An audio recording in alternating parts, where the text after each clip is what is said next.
નમસ્કાર વિદ્યાર્થી મિત્રો, હું રોહિત જોશી આપણી યુટ્યુબ ચેનલમાં આપનું દરેક વિદ્યાર્થી મિત્રોનું સ્વાગત કરું છું।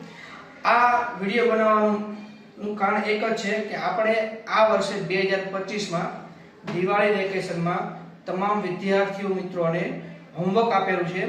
હવે એ હોમવર્ક આપણે કેવી રીતે કરવું, બાળકોને ઘણા બધા બાળકોને થઈ ગયું છે હોમવર્ક, પણ હોમવર્ક વ્યવસ્થિત નથી કરેલું। તો આ વિડિયોના માધ્યમથી હું તમને લોકોને હોમવર્ક કેવી રીતે કરવું, બીજું ચેપ્ટર આપણે સંખ્યા જ્ઞાન 2 કેવી રીતે લખવું તેના વિશેની વિશેષ માહિતી આપું છું। તો આપ સર્વે મિત્રો 10 કે 15 મિનિટનો વિડિયો બનાવું છું, તો વિદ્યાર્થી મિત્રો પ્રેમથી જુઓ, સમજો કેવી રીતે લખવું। ત્યારબાદ જેવી રીતે મેં તમને ગ્રુપમાં કીધું છે કે આ હોમવર્ક છે, આપણે 200 પેજની સારામાં સારી બુક લેવાની છે, તેની અંદર બધું લખવાનું છે, ગણતરી લખવાની છે, પ્રશ્નો લખવાના નથી। પરંતુ ઘણા મિત્રોએ શું કર્યું છે, પ્રશ્ન લખ્યા છે અને કોષ્ટક લખી નાખ્યા છે। આ આપણું ફ્રન્ટ પેજ છે। ત્યારબાદ આપણે નીચે જઈએ સંખ્યા જ્ઞાન 2। હવે આ આપણે સમજવાનું છે કે આપણે સમજૂતી આપી છે મુદ્દાઓ સાથેની। ત્યારબાદ અહીંયા સમજણના નમૂનાના પ્રશ્નો આપ્યા છે, એ પણ તમે લોકોએ જોયા છે। ત્યારબાદ નીચે જઈએ છીએ, આપણું હોમવર્ક કરવાનું સ્ટાર્ટ ક્યાં થાય, સ્વાધ્યાય 2.1 થી સ્ટાર્ટ થાય છે।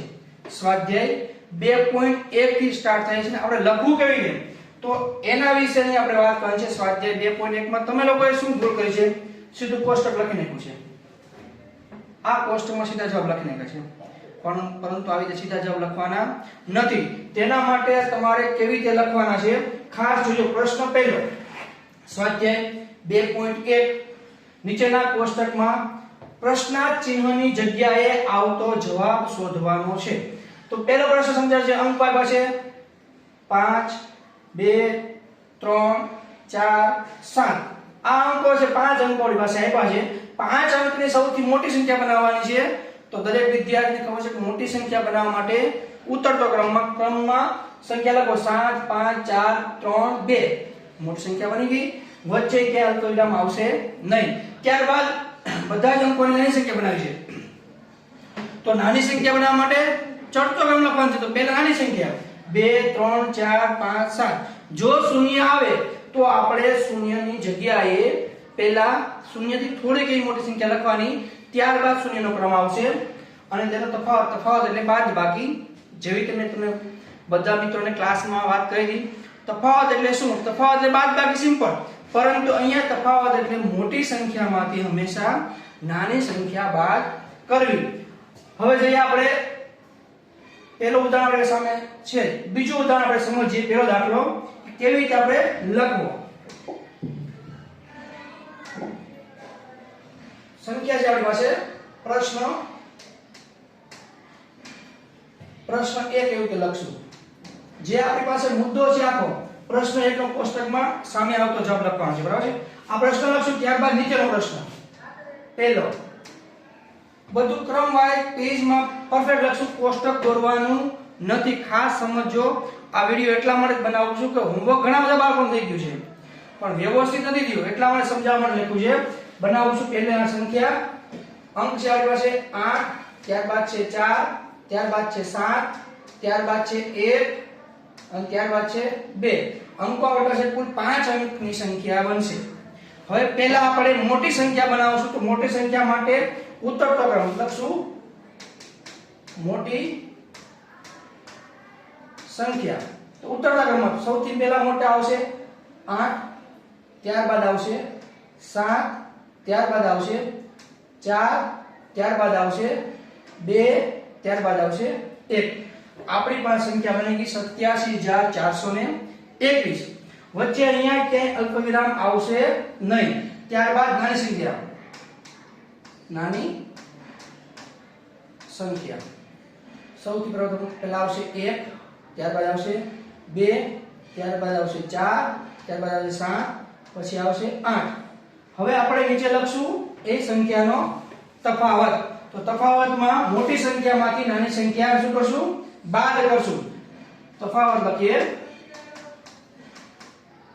બરાબર 1 માંથી 8 જાય નહીં, તો 10 કો લઈ લેશું। 10 કો અહીંયા આવશે 1, અહીંયા આવશે 1 હતો અને 10 કો એટલે 11 માંથી 8 જાય તો આવશે 3. 1 માંથી 7 બાદ ની થાય 10 કો લેશું, અહીંયા આવશે 3 1 હતો, અહીંયાથી ગયા 11. 11 માંથી 7 જાય તો આવશે 4. ત્યારબાદ 3 માંથી 4 બાદ ની 10 કો લેશું, અહીંયા આવશે 6. અહીંયાથી ગયા 13. 13 માંથી 4 જાય તો વધશે 9. 6 માંથી 2 બાદ નહીં થાય, 6 માંથી 2 બાદ કરશું તો આવશે 4. હવે 8 + 10 માંથી 8 માંથી ડાયરેક્ટ આપણે 1 બાદ કરશું, 8 માંથી 1 બાદ થાય તો આવશે 7. સમજાણું સર મિત્રો? જો એક્ઝામ્પલ તમારા સિમ્પલ છે પણ કેવી રીતે લખવું, તો પહેલો પ્રશ્ન આપણે આવી રીતે લખશું. હવે તમારી પાસે બુક મોટી છે, પેજમાં વધ્યું છે, તો બીજો દાખલો બાજુ લખી શકશો તમે. હવે પેજ તમારી પાસે નાનું છે તો તમે સિંગલ લખો તો પણ ચાલશે, પણ વધારે જગ્યા છોડવા નથી. પેજ ક્યાંય પણ નાની જગ્યા પણ લખી નાખવાનું છે, પણ અક્ષર સારામાં સારા હોવો જોઈએ. પ્રશ્ન આખો લખવાનો, પહેલો પ્રશ્ન આ પ્રશ્ન લખવાનો છે. તમારે લખવાનો કયો પ્રશ્ન છે?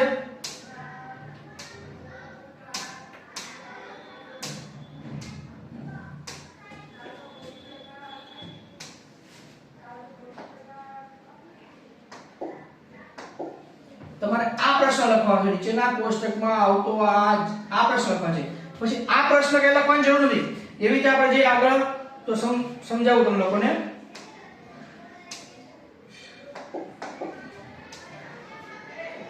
આ કોષ્ટક સમ એકી બેકી સંખ્યા તમને સમજાવ્યું છે. આમાં પણ તમારે કેવી રીતે લખવાનું છે પહેલા હું તમને સમજાવી તો আমি ઇરેઝ કરી દઉં છું.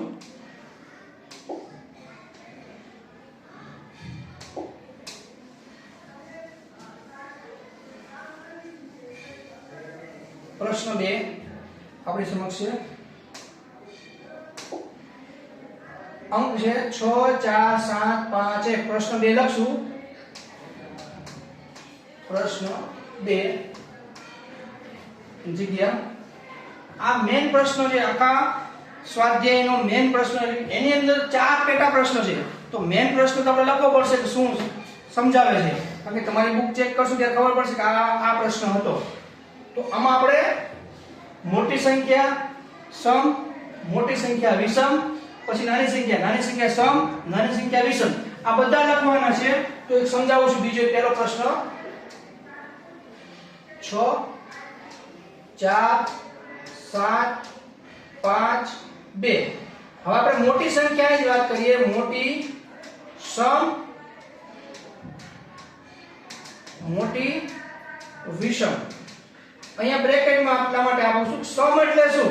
સમ એટલે થાય બેકી, વિષમ એટલે થાય એકી. સંખ્યા આપણી પાસે છે, પહેલા ચડતો ક્રમ લખીએ. આ સંખ્યાનો પહેલા મોટી બનાવી નાખીએ. પહેલા આવશે 7 6 5 4 2. 2 છે એટલે બેકી સંખ્યા. તો પહેલી આમાં લખશું 7 6 5 4 2. હવે મારે વિષમ બનાવવી છે. મારે શું બનાવવું છે? વિષમ સંખ્યા બનાવી છે આમાંનામાં. તો વિષમ સંખ્યામાં લખી 7 6 4 2. જે નજીકની પહેલી વિષમ સંખ્યા છે આ 5, એને હું છેલ્લે લઈ જઈશ. બીજા કોઈ અંકમાં ફેરફાર કરીશ, 5 ને અહીંથી કાઢી અને છેલ્લે મૂકી દઈશ. આ મારી વિષમ સંખ્યા બની. સમજાણું? ત્યારબાદ હું જઈશ નાનીમાં. શેમાં જઈશ? નાની સમ અને વિષમ. હવે આ સંખ્યા હું પહેલા અહીંયાથી ઇરેઝ કરી દઉં છું અને નાની બનાવું છું. પહેલા આવશે 2, ત્યારબાદ 4 5 6 અને 7. તો 7 છે વિષમમાં, તો ડાયરેક્ટ વિષમમાં ડાયરેક્ટ લખું છું